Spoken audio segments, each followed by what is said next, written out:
La Curia Arcivescovile di Agrigento ha radunato tutte le comunità parrocchiali per svolgere l'assemblea diocesana, per riflettere sul tema pastorale dell'anno spiegato dall'ospite Don Vito Impellizzeri.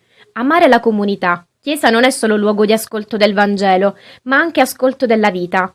Una comunità, per essere tale, deve essere viva e vigilante, non limitata alle mura parrocchiali, perché il Vangelo non deve mai distaccarsi dalla vita reale, ma sempre attenta alle esigenze di chi sta al di fuori di essa. Prendendo esempio dall'episodio del Vangelo in cui San Tommaso mancava al momento dell'apparizione di Gesù ai discepoli, Don Vito ha chiaramente esortato che il desiderio del cristiano deve essere quello di preoccuparsi di chi manca all'interno della vita comunitaria, poiché si tratta sempre del fratello debole e sensibile, che stenta a credere proprio come il santo, e fare il possibile affinché ritorni e abbia fede.